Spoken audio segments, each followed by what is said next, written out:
I think a reframing of stress is basically necessary so that we see that stress in our life is actually a signpost to growth. So it's not that negative thing that we better shouldn't have.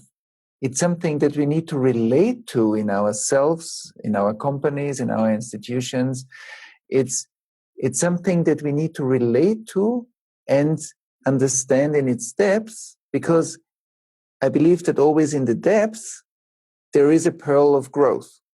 So sometimes stress is a word that we put in front of other experiences where we are not actually fully clear what we experience. I might call stress, for example, what actually is a postponing of experience. So I'm in a conversation with my boss. Actually, I'm scared, but I tell myself that I'm stressed in the meeting. And then afterwards, I'm still thinking for half an hour about that conversation. It keeps me busy. What happens is actually that the fear is processing itself through my emotional system. But in that half an hour, I'm a bit restless.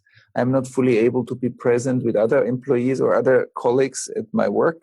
And I actually function in a lower presence, which means that other situations might again end up in an unclarity in me.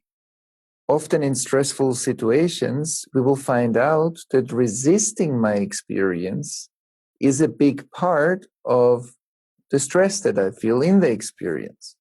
So if I start to look at it and more clarify my moments, so I will find out where I kind of resist or how I regulate my interior in the given situation, and I can learn about it.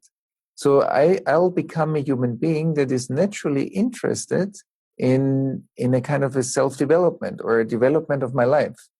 And so it creates a capacity that is more mindful and contemplative and reflected, but it also strengthens the curiosity to be a human being that's interested in development and change, because life is changing. Life is changing all the time. There are all the time movements because the basis of life is movement. So actually, I become a human being that joins the movement of his or her own life. Looking at stress is an individual symptom, but it's actually part of our cultural architecture.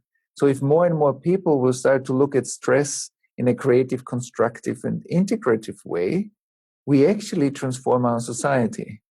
Because stress is also kind of an inherent symptom of our cultural architecture. So the way we live together is going to change into a more sustainable way of living together.